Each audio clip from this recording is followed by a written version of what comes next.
Hi, good morning. Yan, so medyo maaraw naman. Pero malamig pa rin. So tapos na kami mag-breakfast. And then si Enzo at si Jamie nagre-ready na. So ito, hahanginan ko lang yung gulong ng sasakyan. Kasi pag lumalamig nga, parang bumababa yung tire pressure ng sasakyan. Ito, iniiwan ko lang siya dito sa sasakyan. Pero minsan nga, nadi-discharge yung battery dahil sa lamig. Pero yun, full bat pa naman siya. So hahanginan lang natin siya dahil yung nakalagay nga na prescribed na PSI is 36. Pero pag check ko nga siya recently, parang nasa 34-35 na lang siya. Kaya hanginan natin siya. And ito, 34 na lang. Yan, so tapos na tayo mag-check. So yun nga, si Jamie lang tsaka si Enzo yung pumunta dun sa birthday party. So si Sky tsaka si Sarah maiwan na lang dito sa bahay. And then ako mamaya mag-ikot-ikot na lang ako sa Heartland. Genius! Grabe. How do you dance? How do you dance? Ano kasi pinapanood dito ni Enzo eh. Go, dance. 1, 2, 3, go. Da-na-na-na-na. Who's there? This is the na siya. Let's go. So alis na kami. Pero si Sky may iwan dito sa bahay. Bye, Sky! Bye. Yan, alis na kami. Yan, so nandito na kami sa River Grove Community Center kasi dito yung party na attended ni Enzo. Wait, is that the playground? Enzo, Say bye-bye natin. Bye, Daddy. enjoy the party. Wait, I want to hear before. So ngayon, ako pupunta na lang muna ako ng Heartland para umikot-ikot lang sandali kasi 2 hours lang tong birthday party. So siguro sandali lang ako doon and then babalik ako dito para sunduin sila. And siguro check ko na rin din sa loob kasi pinaplano nga namin Jamie na enroll yung dalawang bata sa swimming classes. Pero before nung chinek namin, parang walang time slot na pwede sila magsabay dahil magkaiba nga sila ng age group. So mamaya check na lang natin kung ano yung pwedeng mag-workout na schedule for us. Yan, so nandito lang ulit tayo sa Heartland, sa favorite location natin. Kasi yun nga, magkakatabi siya. Ito may Calvin Klein, may Tommy doon, tapos may Winners dito. So tingin lang tayo sandali. Ayun, nakapag-ikot-ikot na tayo. Pero ito magto 2:16 na. And hanggang 2:30 lang kasi yung party. Kaya ito sunduin ko na sila Jamie. Yan, so nandito na tayo sa River Grove Community Center uli. Sana pala sinama ko na lang si Sky kasi eto, meron palang playground dito. Pero akala ko kasi sobrang lamig. Akala ko hindi kakayanin na maglaro dito. Pero ngayon maaraw. Kaya eto nga, tinanggal ko na nga rin yung zipper ng jacket ko kasi medyo mainit na. Ito maganda rin yung playground nila dito. Siguro next time. So yun, puntahan natin si Enzo at si Jamie. Dahil sabi ko, bababa na lang ako para makapag-inquire nga kami about dun sa swimming classes dito. Kasi pag chinek mo sa online, hindi ko alam kung hindi ba siya updated. Pero I think kanina si Jamie nag-inquire na rin. So tingnan natin. River Grove.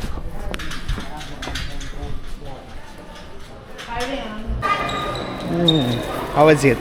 Good. Good? Ba't sabi ni Mami? Akala ko wala siya sa mood kanina. Wala sa mood. He didn't join the dance. He didn't join the games. Yeah, why? Because I was kind of sad. Pwede natin tignan muna yung pool. Oo. Tignan natin. Kasi ito lang kasi ito yung pool area. Ayan. So, ito yung swimming pool nila. Nag-inquire ka na ba kanina? Nag-inquire na ako, pero malalaman natin ano ba. In the next 2 weeks, ata November 7. November 7? 17. 17. Thanks for Do you wanna swim? Yeah. With Sky? Hindi sila parehas ng klase. O yun nga, dahil magkaiba sila ng age group. This swimming pool looks so small.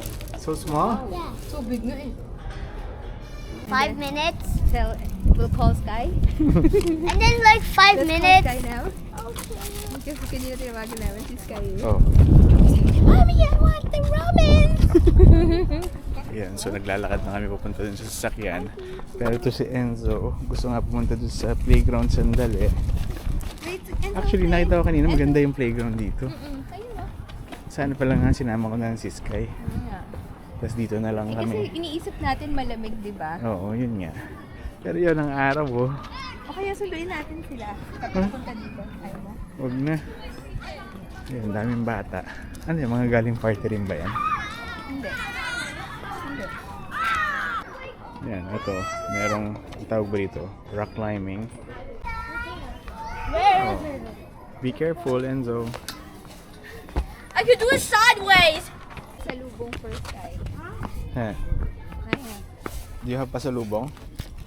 Meron ba siya? Yes. Anong bibigay niya? Ganito. Tumawag kasi nga kami, di ba, kanina. Tapos pinakita niya, look, Sky, look what I have. Ganun siya. Tapos sabi ni Sky, I want the Zoe ramen! Anong Zoe ramen? Ito. Ba't alam niya yan? Character. Oh, Ah. yung K-pop kasi. Kaya nga, ito mga bata na to. Ano ba, nauso na yung ano? Korean? Yung K-pop, hindi. Yung K-pop dance something hunters yun. Ah, Demon Hunters. Usong-uso yun sa Netflix kasi yun. why? So lang yata yung hindi na. Hey, Enzo here. Let's go. Hey, go with Daddy na nga there. So sweet naman. Huh? What did you say? Thanks. Don't open it yet. Show the cheese. Let's show this. I like Zoe because it got flavored Zoe burger. Zoe burger. Yeah, it's the flavor It's the flavor burger. Oh, that's why you like Zoe ramen. Yeah. Look. Why? What happened? Okay, see? This is not real. Give me. Yeah, This is- it's not real Huntrix ramen. See?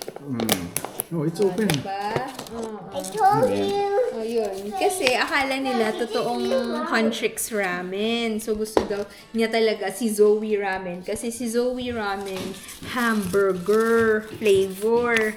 So, gusto niya yun. Ito yung nakadikit doon. Sabi ko, hindi totoo. After kanina, nakatulog na kami dalawa ni Jamie. So, inabot na kami ng dinner. So, ito, ininit niya na yung pagkain namin. Finished it. Look. Ito, tirang kanin lang din. And then, ito yung binili namin kahapon na chicken sa Costco. And then, ito, last na ba to? Last na siomai. So, gumagawa na lang ng sauce si Jamie. So, ginagawa niya, ito, toyo, chili, oil. Tapos, since wala nga kaming, kalamansi, ano yung nalagay mo? Lime juice from... No name. From No Frills. No name, no frills. Yes. So, ito ako sa chicken, as usual. Ito, Mang Tomas. Pero, paubos na rin. Napansin mo ba na nag-daylight pala today, no? Oo nga. Kanina pagkagising ko, kanina pagkagising ko, sabi ko, uy, ang aga ko nagising, 8 o'clock, yung pala 9 o'clock na sa totoong buhay yun. Oo, kasi nag-adjust na naman nga yung oras. Umatras ng isang oras yung oras. Ayun, parang nadagdagan tayo ng isang oras sa pagtulog natin, diba? Isa din ba kayo sa mga napuyat kagabi dahil sa Blue Jays game, ganyan. Tapos ako, ayun, pinag-aralan ko pa kung paano ko maintindihan yung scoring. Akala ko, mananalo na sila. Tapos, diba, parang we're part of history again. Parang gano'n. Pero yun nga, hindi tayo napalad ngayon. Pero nakakatuwa dahil, grabe pa yung suporta ng mga Canadians Madrid, talaga yes. sa Blue Jays, no? So, nabasa ko nga, parang sinasabi na nga na wala nang pupunta sa Nathan Phillips Square kasi punong-puno na ng tao doon. Tapos sabi ko, grabe, kahit sobrang late na, everyone's still wide awake, nanunood sila. For sure, ang saya-saya siguro sa downtown Toronto kagabi. Lalo na kung nanalo. Lalo na pag nanalo. So may nag-comment nga dun sa last video ko, no? So sabi niya, maybe you can talk about managing finances for family who are starting over in Canada since both of you have banking finance background. like how you manage your budget, what percentage goes to savings, investment, padala sa Pilipinas, car, groceries, rent. Ano? Wow. Willing ka gawin yun? Oh, okay naman.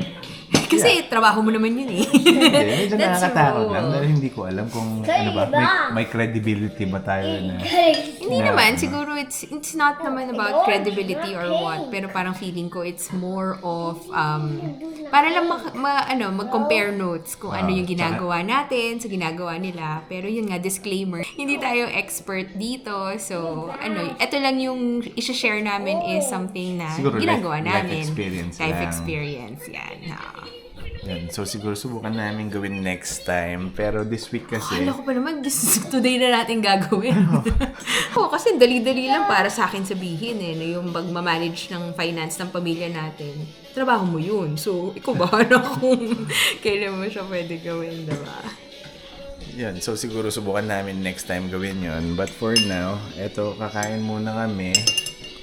And then, syempre, bukas, balik na uli sa trabaho. Si Sarah lang ngayon, wala dito sa bahay dahil may inattendan daw siya na dancing. Parang oo, sasayaw daw siya. Hindi ko alam kung ano yung inattenda niya. Pero, yeah, parang dance class ba yun? Or dance something. I don't know. Pero yun kasi talaga yung talent ni Sarah, no? So, magaling si Sarah sumayaw. Pero hindi ko alam kung ano yung attendan niya. Basta nagpaalam lang siya na alis lang daw siya ng 5 p.m. para mag-attend ng sayaw. So, siguro hanggang dito na muna uli. So, again, thank you for watching and I'll see you in the next video. Bye!